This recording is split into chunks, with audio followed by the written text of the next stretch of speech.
De son vivant, c'était un premier ministre sans pouvoir. Après sa mort, Patrice Lumumba est devenu un mythe, le sauveur assassiné de l'Afrique. Un corps d'une personne importante, tout ce qu'on fait pour ça. Et ici, j'ai le reste d'une personne historique très importante. Les voilà. Et c'est tombé ou vous l'avez arraché? Arraché. Il avait une denture, une très bonne denture.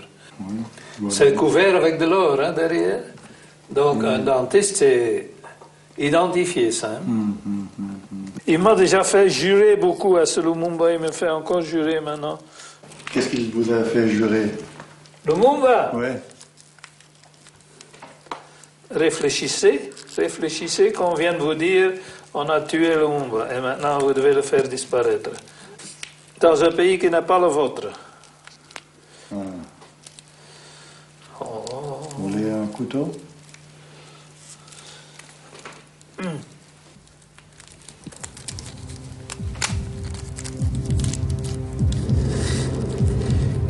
Allez, Patrice, voilà ce qui reste de toi.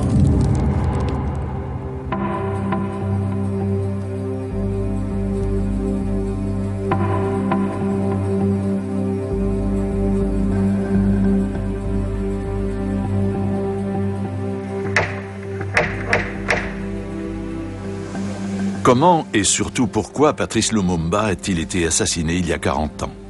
Une question à laquelle devrait pouvoir répondre Jacques Brassine, diplomate belge et fonctionnaire colonial.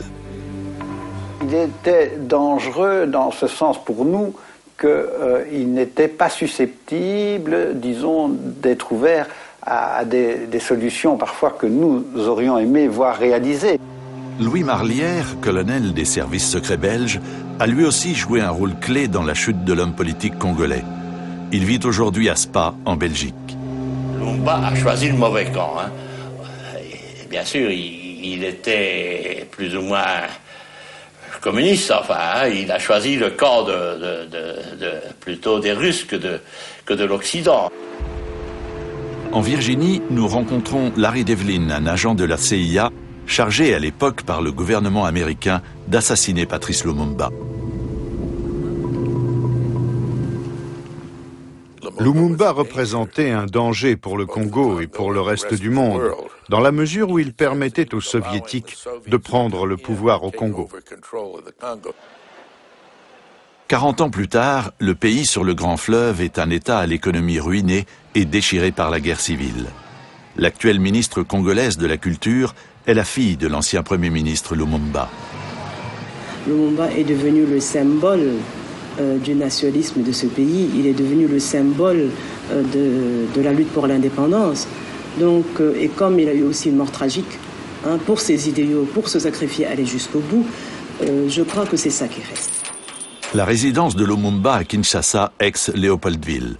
En 1960, année de l'indépendance du Congo, le monde entier a le regard rivé sur cette ville-là où se joue la politique mondiale. Patrice Lumumba est le premier homme à occuper les fonctions de Premier ministre. La masse qui nous attend demain, cette masse demande autre chose que le bien de vote aujourd'hui. C'est le pain, c'est le progrès. Il faut que nous puissions construire cette nation.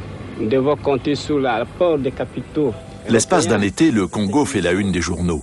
200 jours plus tard, tout est fini. Roland, le fils cadet de Lumumba, avait à peine 3 ans quand il a vu son père pour la dernière fois. Il faut savoir qui exactement qui a fait, pourquoi, comment. On a droit à ça. Le truc qu'on faisait, c'était grand, hein? La machine à écrire de Lumumba, un souvenir conservé par son seul ami belge. Jean van Lierde est un chrétien rebelle et un fervent combattant du militarisme et du colonialisme. Il tente en vain de jouer les intermédiaires entre Lumumba et le gouvernement belge.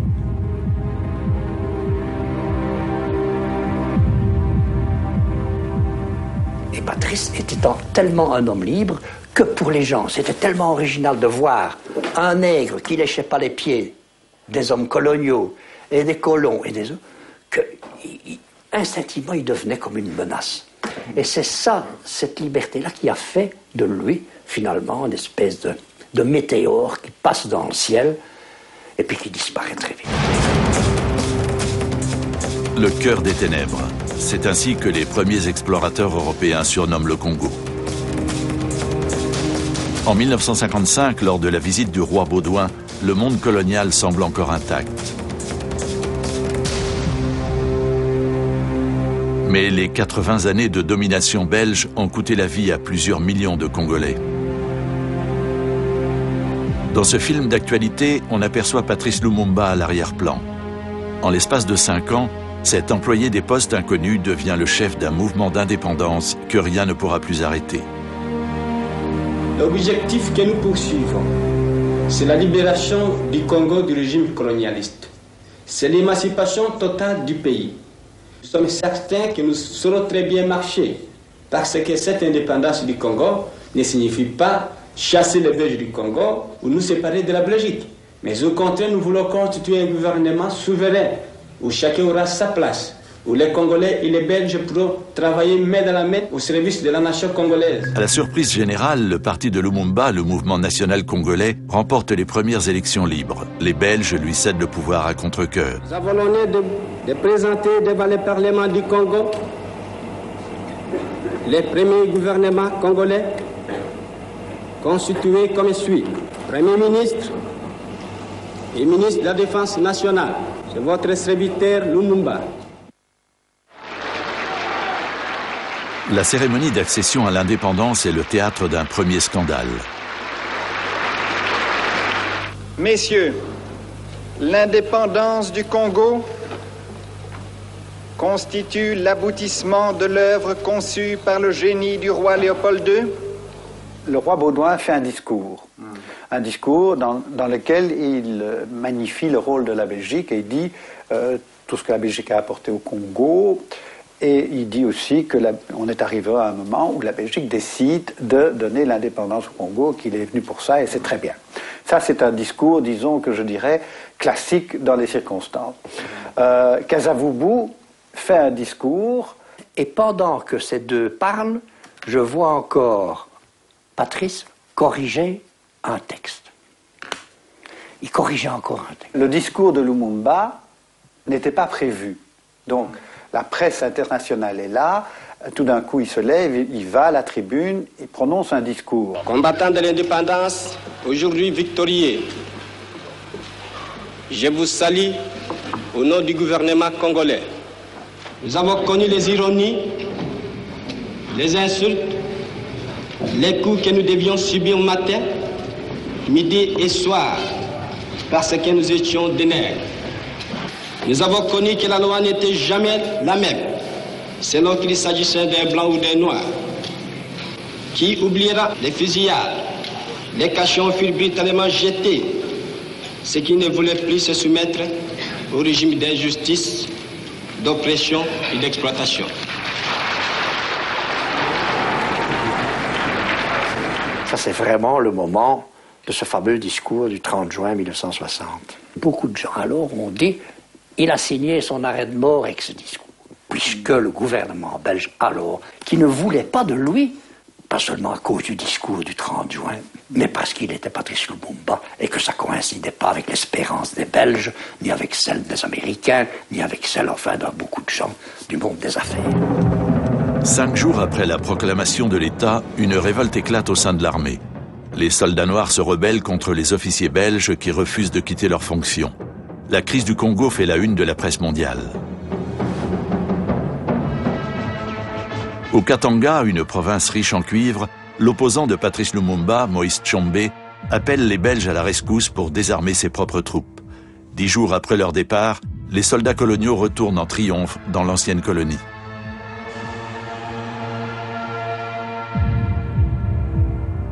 René Smale, officier des services secrets militaires, est envoyé au Katanga. S'il n'y avait pas eu le courage de ces quelques officiers et sous-officiers belges pour maintenir, pour empêcher les Noirs, c'était le déferlement sur la ville et là, ça pouvait faire quelque chose d'épouvantable. Le Katanga fait sécession. Moïse Tshombe, politicien talentueux, surnommé Monsieur Tiroir-Caisse, se proclame président de la province sécessionniste avec la bénédiction de la Belgique. À Ilivametville, il y avait surtout alors des intérêts financiers très importants. Vous aviez l'union minière là-bas. Et là, évidemment, c'est sûr que les milieux financiers belges avaient aussi envie de conserver l'union minière. Parmi les principaux chefs de la province sécessionniste figure le ministre des Finances, Jean-Baptiste Kiboué. Dès que nous avons pris la boutique, l'union minière exportait toujours le cuivre et les recettes du cuivre étaient versées à la Banque nationale katangaise. Le chef de cabinet de Moïse Tchombé est le juriste belge Jacques Barteloup. L'union minière payait ses taxes, ses redevances, ses impôts au gouvernement katangais et plus à Léopoldville. Donc les Katangais avaient de l'argent en suffisance. Et ce qui leur a permis d'équiper leur gendarmerie katangaise, d'acheter des armes, d'acheter des blindés. Là, il y avait des marchands d'armes qui venaient tout le temps chez Tchombé. Engagés pour défendre le monde libre au cœur de l'Afrique, les mercenaires de Tchombé sont rapidement surnommés les Affreux.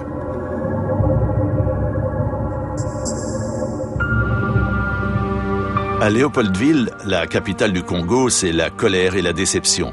Le drapeau de l'ambassade belge est affalé et l'ambassadeur de l'ancienne puissance coloniale renvoyé en Belgique.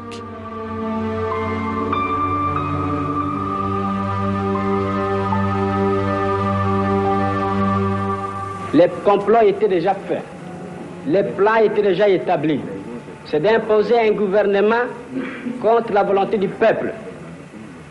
La Belgique désire balkaniser ce pays. L'éclatement du Congo, c'est demain. Patrice Lumumba a demandé l'envoi de troupes américaines pour expulser les Belges. Il a rencontré l'ambassadeur américain Claire Timberlake. Mais pour ce dernier, l'arrivée de troupes américaines risquait de provoquer la mobilisation de l'armée russe. Et il a conseillé à Lumumba de s'adresser aux Nations Unies.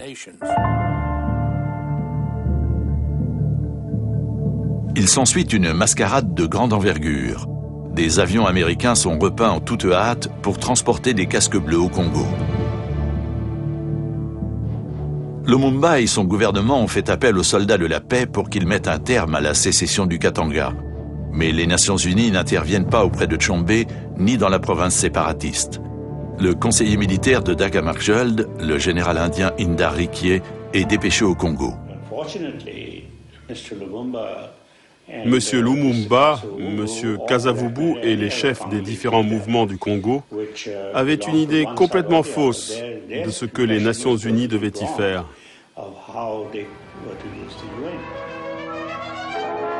Alors que la population célèbre l'arrivée des casques bleus au Congo, le président du Conseil des ministres soviétiques, Nikita Khrouchtchev, propose à son homologue congolais l'aide de l'armée rouge. Lumumba utilise l'offre soviétique pour faire pression sur les Américains. Il se rend aux États-Unis sans invitation officielle pour solliciter l'aide des Américains contre l'intervention belge. Mais le premier ministre de la jungle, comme le surnomme avec mépris la presse américaine, n'est pas reçu par le président américain. J'adresse au peuple américain tout entier le sentiment d'amitié du peuple congolais qui compte beaucoup sur vous. Nous voulons que vous nous compreniez et que vous nous aidiez. Et que demain, quand vous viendrez chez nous, les techniciens et les professeurs, vous allez trouver au Congo un peuple ami et un peuple frère. Le succès international de la sécession du Katanga conduit à la sécession d'une autre province, une région riche en diamants, le Sud-Kasaï. Lumumba décide de s'opposer à l'éclatement du Congo sans l'aide de l'Occident. Il envisage une offensive militaire, mais il est confronté à un problème majeur. Comment transporter les troupes sur la ligne de front située à 1000 km de la capitale? Comme on ne lui avait pas donné d'avion, il a accepté ceux des Soviétiques.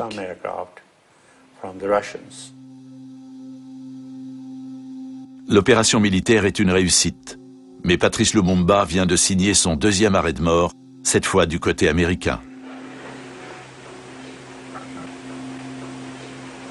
The United States deplores the unilateral action of the Soviet Union in supplying aircraft and other equipment for military purposes to the Congo. thereby aggravating an already serious situation which finds Africans killing other Africans. Vous étiez en contact avec les Américains? Oui. Ouais. Enfin, mon contact était Devlin, Larry Devlin. Ouais. On s'entendait bien et on a fait certaines choses ensemble, mais simplement. Mais les Américains, je crois, voulaient liquider le Lumumba. Oui, le colonel Marlière faisait partie des services spéciaux belges. C'était un officier très respecté. Non, on s'est mis d'accord un jour avec des gens de chez nous pour mettre des écouteurs dans les bureaux de Lumumba. Ce sont les Américains qui ont fourni le matériel et ce sont des Belges qui ont placé, qui ont fait ça, oui. Alors on captait toutes les conversations téléphoniques de Lumumba. Enfin, hein. Ça a rapporté quelque chose? Ben, on savait en général ce qu'il faisait, ce qu'il disait.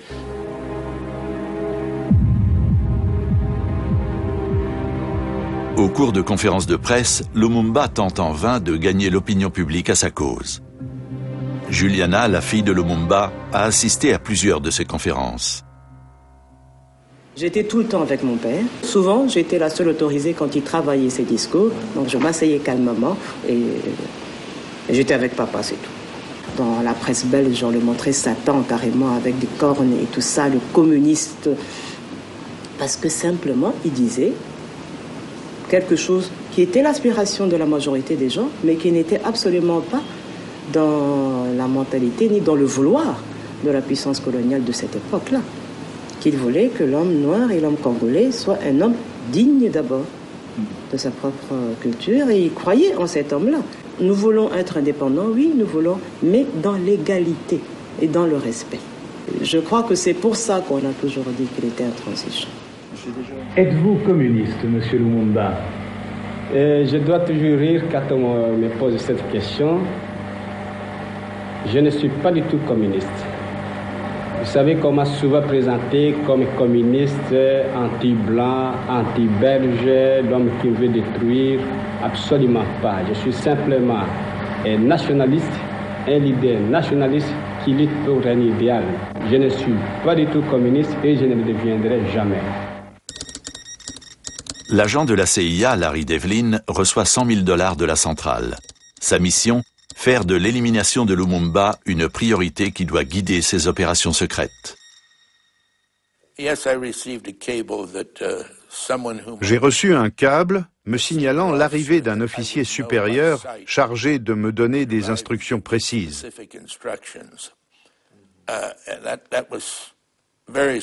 Cela m'a surpris. Pourquoi m'envoyait-il quelqu'un plutôt que de m'adresser un câble?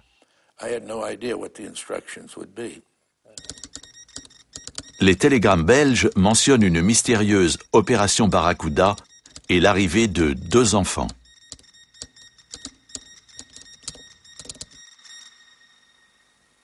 Eh bien, je vais vous dire sincèrement que je ne me souviens pas du tout du mot-code Barracuda. Les 2 enfants, Les 2 enfants, ça ne me dit rien. Mais si, ils ont envoyé deux personnes, oui, un attaché de cabinet et le major Loos, ils les ont envoyés, tous les deux, ça doit être ces deux-là, pour venir me parler de l'affaire de Lumumba. Et alors, il a été question, eux étaient plutôt pour la suppression. Quand il m'a informé qu'il voulait se débarrasser de Lumumba, j'étais stupéfait. Je n'avais jamais entendu dire que la CIA pouvait être mêlée à ce genre d'affaires. Et il voulait m'envoyer un tueur de crocodile pour descendre Lumumba. Ça, c'est exact. Ils sont venus me proposer ça.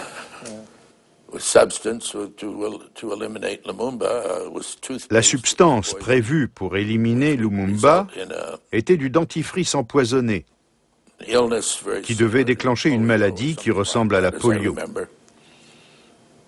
Je me suis jamais opposé, hein. J'ai toujours laissé faire. Mais on a laissé faire les Congolais, quoi. Mais je crois qu'il y a beaucoup de gens qui préféraient qu'ils disparaissent définitivement. Je crois. Puis, il y a eu un démenti selon lequel le président Eisenhower n'avait jamais donné ses instructions. À l'époque, j'étais convaincu qu'il en était l'auteur. Il me semble avoir entendu cette phrase. Soit il a donné ses instructions, soit il a été mal compris. Mais j'étais persuadé que l'ordre émanait du président. Le drapeau communiste est affalé. L'armée congolaise vient de destituer le premier ministre ultranationaliste Patrice Lumumba et expulse les représentants de Moscou. Documents, tracts et brochures de propagande soviétiques sont brûlés, mettant un terme provisoire à l'intrigue communiste contre les Nations Unies.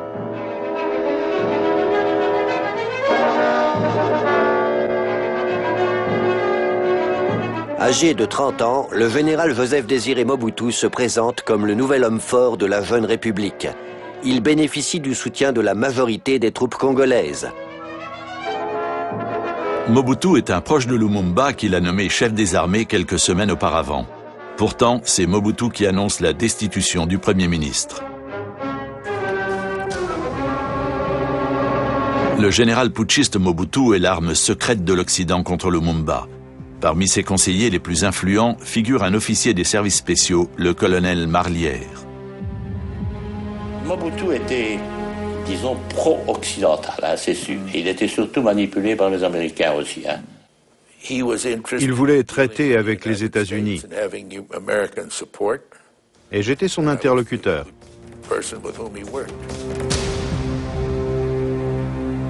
Le coup d'État de Mobutu marque le début d'une dictature qui durera plus de 30 ans.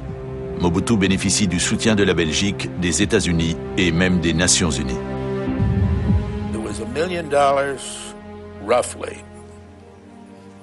Il a payé ses hommes de main avec le $1 million versé par les Nations Unies. Mobutu place le Premier ministre en résidence surveillée sous la garde d'hommes payés par l'étranger. De leur côté, les casques bleus des Nations Unies encerclent la maison tant pour protéger le Premier ministre destitué que pour le neutraliser politiquement.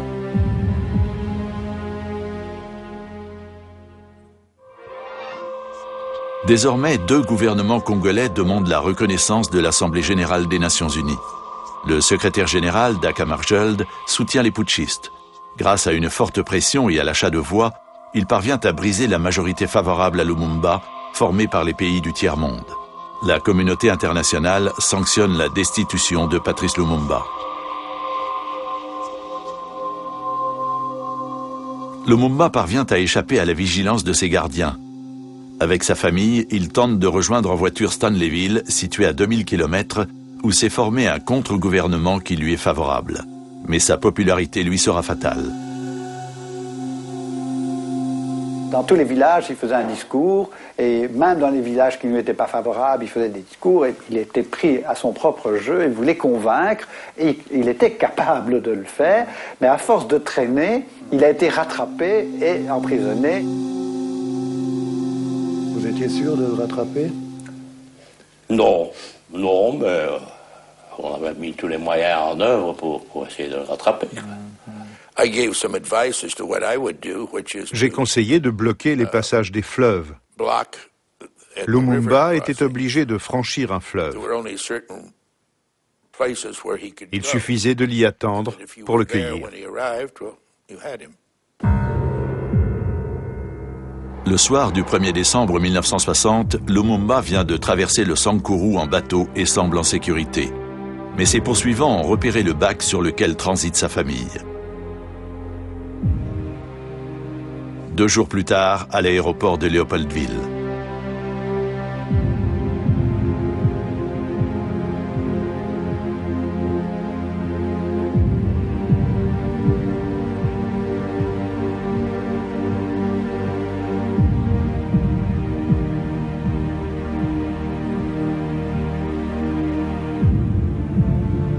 Mobutu a convié la presse internationale pour que les photographes et les équipes télévisées occidentales soient témoins des mauvais traitements et de l'humiliation infligée au grand Lumumba.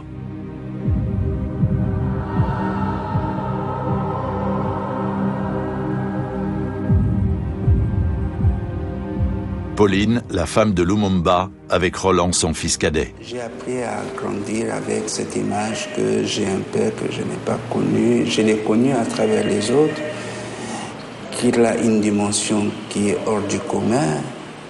Et lui-même se définissait en tant qu'idée, malgré que c'était un père, un bon père de famille qui s'occupait de ses enfants. Mais ses enfants, sa famille, ce n'était pas tout son monde. Son monde, c'était un monde beaucoup plus large. On l'a mis à Taysville, oui, où il était, je ne sais pas ce qu'il est de Taysville, il était gardé par Bobozo, hein, qui l'a gardé, et puis un beau jour, on a dit qu'il voulait s'évader. Et alors, c'est alors que Ndaka a pris les choses en main pour l'envoyer ailleurs. Victor Ndaka était lui aussi un ami proche de Patrice Lumumba et son représentant à la tête du parti. Nommé chef de la sûreté de l'État par Mobutu, il est chargé d'arrêter ses anciens camarades de parti. Le 13 janvier, il y aura ce qu'on appelle une mutinerie au camp militaire. L'armée était divisée en deux. Il y avait des pro-lumumbistes et des anti-lumumbistes.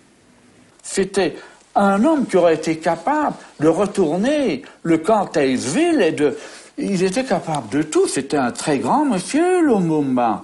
Un très grand leader politique. On donna chacun son rôle. Mon rôle était d'aller à Taysville, prendre les prisonniers et de là, les acheminer vers Moanda. C'est dans l'avion que Lumumba s'est rendu compte des réalités. À bord du petit avion se trouvent également deux amis politiques de Lumumba, les ministres Mpolo et Okito, qui partagent le même sort que lui. Moi, comme je ne suis pas intéressé, moi, je lève les mains. C'est tout. Destination de ce voyage planifié dans le moindre détail, le Katanga, où Lumumba est attendu par ses ennemis jurés. Et on m'a dit, demandez à Tshombe qu'il reçoive le colis. Hein? Pour envoyer ce message secret, le colonel Marlière utilise la liaison radio des services secrets belges. Tshombe reçoit également un télégramme du gouvernement belge lui ordonnant de récupérer les prisonniers. L'avion atterrit à l'aéroport du Katanga. Et nous étions présents quand Lumumba et les deux autres ont descendu de l'avion. C'était pas très beau à voir. Ils ont embarqué les trois personnes dans la Jeep. Et à ce moment-là, j'ai vu que c'était Lumumba que j'avais déjà vu avant l'indépendance. On lui avait enlevé sa barbiche, il était ligoté, par ça. Il était leurs trois. Le champ d'aviation était occupé par les casques bleus suédois, qui étaient là, qui ont suivi toute l'histoire. Les prisonniers sont emmenés dans la maison inoccupée d'un colon belge, la Villa Brouet, près de l'aéroport. Ils sont surveillés par la police militaire sous le commandement d'officiers belges. Qu'est-ce qui s'est passé pendant tout le temps que vous étiez là? J'ai eu plusieurs membres du gouvernement katangais, dont le ministre de l'Intérieur, M. Munongo, qui a regardé Lumumba de bas en haut et de haut en bas, puis qui a caché par terre. Quand j'ai vu ça, je me dis, Lumumba est condamné. Vous n'avez pas de pitié avec lui, par exemple? Pourquoi? Il n'y a pas de pitié à avoir pour ce diplôme. C'est lui qui a emmené, qui a assisté mon roi. Ça vous a touché un peu? Touché, ouais, mort d'homme, ça ne laisse pas indifférent, mais enfin, certains, je ne... Non.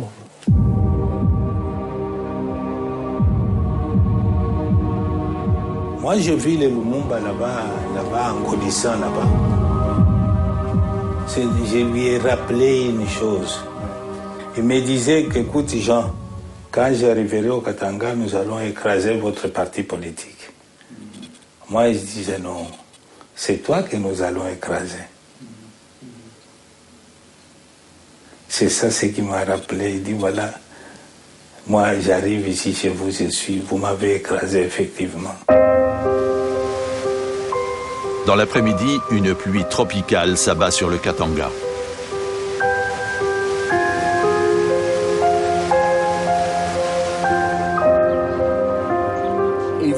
le tuer, en disant si on ne le tue pas, on aura encore tous les vents en nuit.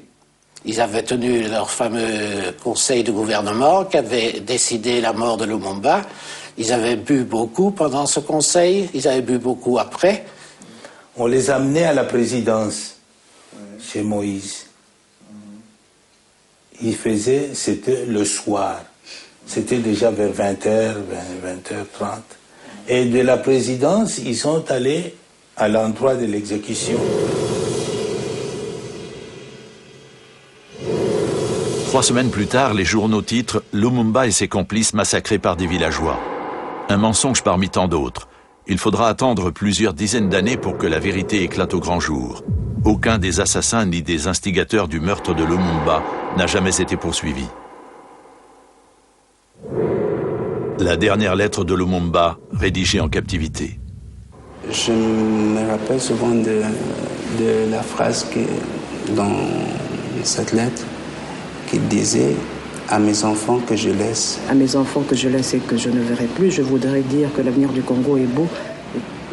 Dites-leur que l'avenir du Congo, il est beau et il attend d'eux, comme il attend de chaque Congolais, d'accomplir son devoir sacré.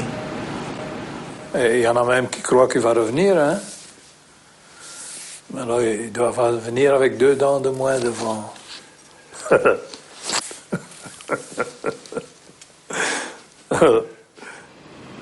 Vous êtes européen, vous êtes allemand.